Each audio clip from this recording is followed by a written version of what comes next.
겨울 탐조 망했어요. 저 어떡해요?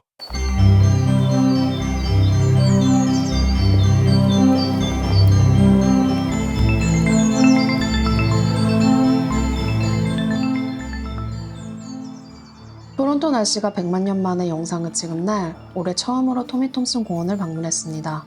여기서 겨울을 나는 수많은 물새가 아직 늦지 않았다는 듯 온타리오에 머물고 있었습니다. 북미에서는 물새, waterbird라는 표현보다 waterfall을 더 많이 쓰는 것 같아요. waterfall은 오리거의 고니 등의 기러기목을 일컫습니다. 그중 씨덕이라 불리는 기러기목 오리과 오리아과의 비오리족부터 살펴볼게요. 비오리족의 특징이 대부분 북반구 연안에서 서식하며 해수에 견딜 수 있는 염류샘이 발달했습니다. 강가를 선호하는 두 종의 비오리를 제외한 비오리족은 북극 툰드라 습지와 북방림 등에서 번식합니다. 특징 2. 비오리족은 잠수성 오리입니다. 물속에 잠수하여 먹이를 찾고 다이빙을 위해 다리가 몸 뒤쪽에 달려 있어요. 이들은 육식성으로 주로 물고기, 조개, 갑각류 등을 먹습니다. 특징 3. 비오리족은 암수가 매우 다르게 생겼습니다. 하지만 수컷이 암컷과 유사해 보이는 시기가 있는데 번식기가 막 끝난 여름에 일식깃으로 털갈이할 때예요. 비오리족의 네 번째 특징이죠. 이 시기에 오리는 날지 못하기 때문에 칙칙한 일식깃은 보호색이자 위장 깃털입니다. 그리고 여름이라 먹이가 풍부해서 에너지가 많이 드는 털갈이에 유리하기도 하고요.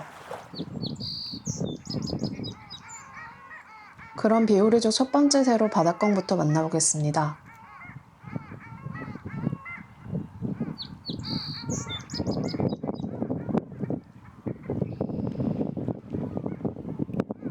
이번 봄에 처음 봤는데 울음소리가 너무 웃겨서 촬영하다가 혼자 정신 나간 사람처럼 웃었어요. 바닷꿩 수컷은 이름대로 꽁지깃이 길고 암컷과 어린 수컷은 반점이 있는 하얀 얼굴에 얼룩한 갈색 몸을 가졌습니다.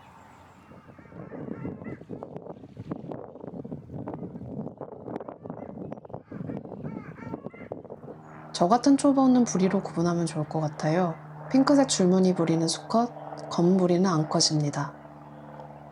바닷꿩의 가장 큰 특징은 아마 털갈이 아닐까요? 시기와 방식이 아주 특이하며 아직 명확하게 정리되지 않았습니다.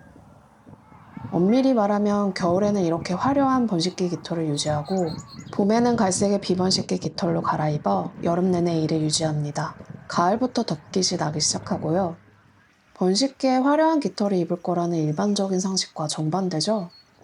이유를 찾아보니 다른 오리보다 일찍 월동지에서 짝짓기 하기 때문이라는 의견이 공통적입니다. 번식지인 툰드라 습지와 침엽수림에서 잘 위장하기 위해서란 말도 있고요. 바닷꿩에 대해 또 한 가지 기억할 점은 바로 엄청난 잠수 능력입니다. 최대 60m까지 잠수하여 바닥에서 먹이를 찾습니다. 잠수성 오리 중에서 가장 오랜 시간 잠수를 할 수 있고요. 대략 1분 정도? 발을 이용해 잠수하는 다른 오리와 달리 바닷꿩은 날개를 이용해 다이빙합니다. 자세히 보면 살짝 날개가 퍼덕이죠. 이들은 번식을 위해 육지로 올라올 때를 제외하고는 대부분의 시간을 물 위에서 보내는 활동적인 새입니다. 먹이를 찾아다닐 땐 잠수 시간이 수면에서 보내는 시간보다 3, 4배나 더 깁니다. 가끔 밤에도 먹이를 찾아요.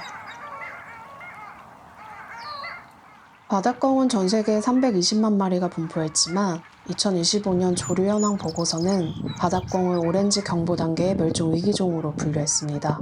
지난 50년 동안 개체수가 50% 이상 감소했고 특히 지난 10년 동안의 감소세가 급격했기 때문이라고 합니다.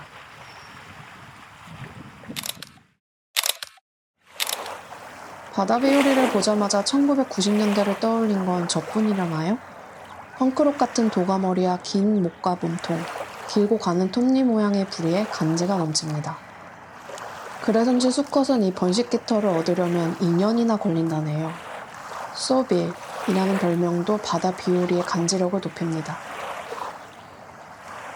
미끄러운 물고기를 단단히 잡기 위해 톱니 모양의 부리를 갖고 있습니다.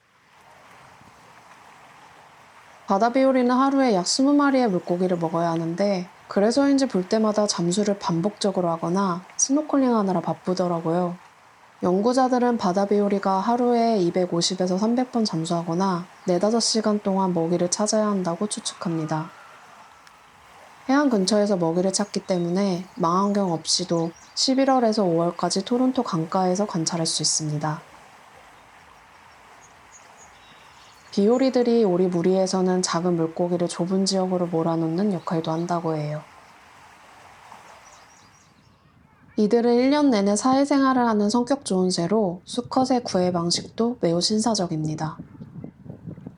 구애하는 수컷은 머리와 부리를 높이 들고 엉덩이를 치켜드는 절을 합니다. 암컷의 관심을 끌기 위해 머리를 좌우로 흔들기도 하고요.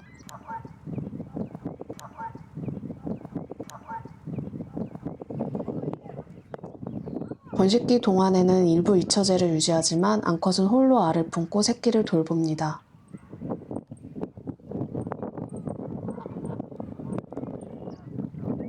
수컷은 남쪽 월동지로 이동하기 전에 외딴 물가로 가서 털갈이하지만 암컷은 번식지 근처에서 털갈이하는 경향이 있습니다.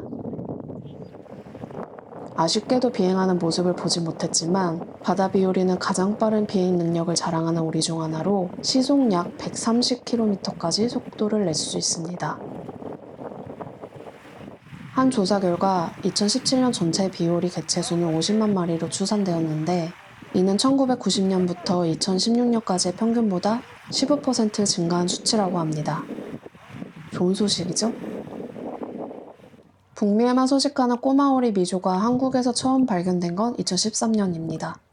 그때 그 미조가 아니었다면 꼬마오리란 찰떡 이름을 지금 못 썼겠죠?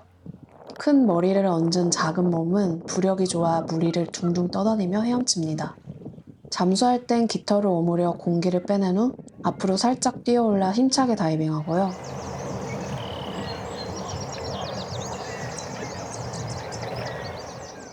잠수 시간은 평균 12초 정도로 짧아서 물속으로 갑자기 사라졌다가 금방 다시 나타나는데 코르크처럼 수면 위로 둥둥 떠오릅니다.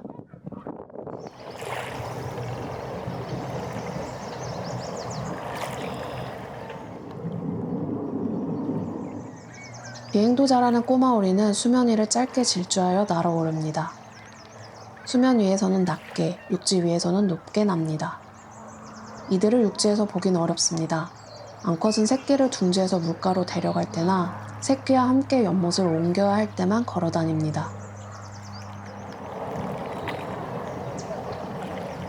꼬마오리는 북미 북부숲에서 쇠부리 딱따구리나 때로는 큰 오색 딱따구리가 파놓은 오래된 구멍에 둥지를 틉니다. 버드박스도 이용하고요. 그래서 꼬마오리의 번식 범위는 주요 둥지 공급원인 딱따구리의 분포에 의해 제한됩니다. 대부분의 오리와는 달리 꼬마오리는 대체로 일부 일처제이며 종종 수년간 같은 짝과 함께 지냅니다. 화이트윙 스코터는 검둥오리 사촌이 아닙니다. 원래 화이트윙 스코터의 아종이던 검둥오리 사촌과 벨벳 스코터가 2019년에 별개의 종으로 분리되었거든요. 화이트윙 스코터는 검둥오리 사촌속 중에서도 큰 크기를 자랑합니다. 큰 부리 그리고 선명한 흰 무늬 날개가 특징인 대형 비오리족입니다. 수컷은 부드러운 검은색 깃털에 눈 주위에 흰색 무늬, 선명한 주황색의 부리 끝을 가졌고 암컷은 부드러운 갈색 깃털과 얼굴에 흰 반점이 있어요. 이들의 가장 큰 특징이라면 바위에 붙은 홍합을 떼어먹는다는 점 아닐까요? 홍합과 같은 쌍각류 조개를 대량으로 섭취하기 때문에 모래나 바위에서 먹이를 떼어내야 하는 경우가 많습니다. 이때 물속에서 몸을 고정한 채 부리로 조개를 좌우로 당겨 떼어내는데 1분 이상 물속에 머무르기도 합니다. 그럼 토미 톰슨 공원에서 만난 다른 기러기목 새들도 살펴볼게요. 토미 톰슨 공원의 캐나다 구스는 놀라울 정도로 얌전했습니다. 아주 가까이에서 지나가는데도 전혀 공격적이지 않았고 여유가 넘쳤어요. 역시 캐나다 구스에 대한 여러 밈은 잘못된 게 분명합니다. 도심에 서식하는 새는 방어적인 게 당연하고 인간이 둥지에 함부로 접근하거나 시끄럽게 괴롭히면 당연히 공격할 수밖에 없죠.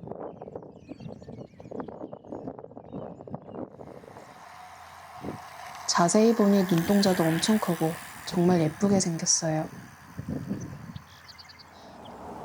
지난 겨울 첫 목표가 바로 나팔곤이 무리를 만나는 거였는데 결국 새해가 오고 봄이 오고 나서야 목표를 이뤘습니다. 몸 길이가 1.8m에 달하고 무게가 11kg이 넘는 나팔곤이는 북미 토종 기러기 목 중 가장 큰 종으로 툰드라 백조보다 거의 2배나 큽니다.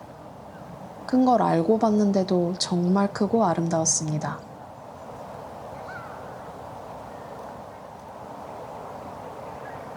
무게 때문에 날아오르려면 활주로 길이가 100m는 돼야 할 정도예요. 이 거대한 크기에도 불구하고 나팔곤이는 한때 멸종 위기에 처했었습니다.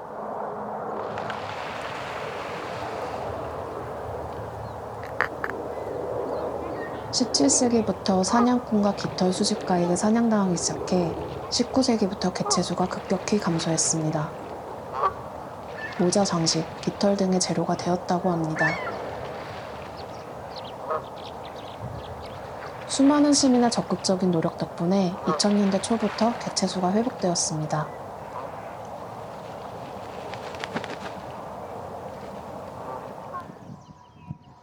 특히 1980년대부터 온타리오 주에서 나팔곤이의 복원을 이끌었던 해리 럼스든이라는 생물학자가 있습니다. 캐나다에 온 후 이 학자의 부고 기사를 읽었고 그 후 나팔곤이에 대해 관심을 두게 되었어요. 나팔곤이는 알래스카, 캐나다, 미국 북서부의 습지에서 번식하며 겨울에는 얼음이 없는 해안과 내륙 수역에서 활동합니다. 이들은 3, 4살이 되면 짝을 이루고 1년 내내 함께 지내며 철새 무리에서도 함께 이동합니다. 나팔곤이는 평생 짝을 이루는 것으로 알려졌지만 일부 개체는 짝을 바꾸기도 합니다. 짝을 잃은 수컷은 다시는 짝짓기 하지 않는 경우도 있다는데 부상을 입은 짝을 버선발로 반기는 수컷 나팔곤이의 이 영상을 봤었기 때문에 정말 그럴 법한 이야기 같습니다. 나팔곤이의 또 한 가지 특별한 점은 이들이 사양쥐나 비버의 굴 혹은 댐에도 둥지를 튼다는 점입니다. 그래서 한때 사양쥐와 비버가 과도하게 사냥당할 때 나팔곤이 개체수에 영향을 끼쳤습니다. 다행히 설치류 개체수가 회복되면서 나팔곤이의 번식지도 개선되었어요. 무게중심보다 뒤쪽에 위치한 짧은 다리 때문에 땅 위에서 어색해 보이지만 이들은 생후 일주일도 안 된 새끼들과 함께 이동할 때도 한 번에 1.6km 이상을 걸을 수 있습니다.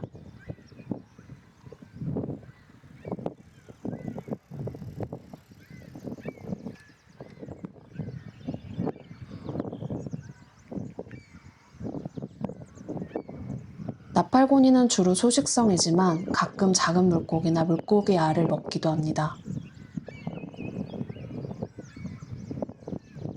어린 새들은 수생 곤충을 먹다가 점차 식물성 먹이를 위주로 식단을 바꿉니다. 겨울에는 육상식물과 열매를 더 많이 먹고 옥수수와 보리 같은 곡물과 감자, 당근 등도 겨울철 먹이에 포함됩니다.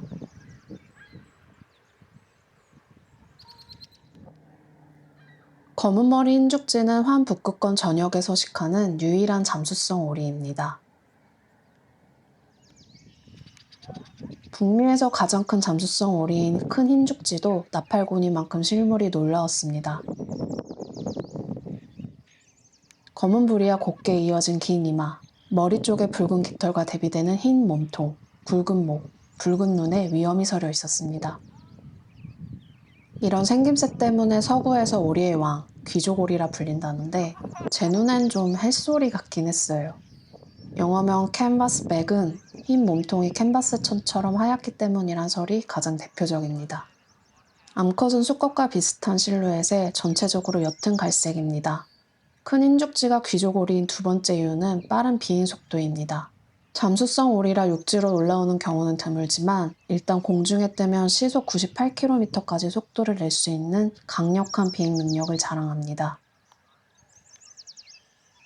세 번째 이유는 큰 흰죽지의 식성입니다. 잡식성이지만 비번식기에는 식물을 많이 먹고 특히 야생 샐러리를 좋아합니다. 학명은 야생 샐러리 학명에서 따왔을 정도예요. 그래서 예로부터 미식가들 사이에서 귀한 음식으로 여겨졌다는 역사가 있습니다. 너무 예쁜 아메리카 홍머리 오리도 멀리서나마 처음 봤습니다. 이 영상의 유일한 수면성 오리네요. 러디덕은 스티프 테일드 덕에 속하는 새입니다. 길고 뻣뻣한 꼬리와 큰 부리가 특징인데 비번식기라 수컷 부리가 검은색이었어요.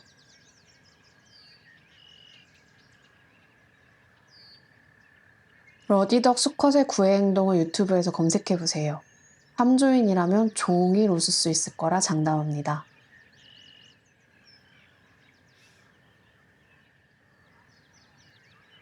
그 밖에 흰뺨 오리를 봤고 새 검은머리 흰죽지, 알락오리로 추정되는 새도 보았습니다.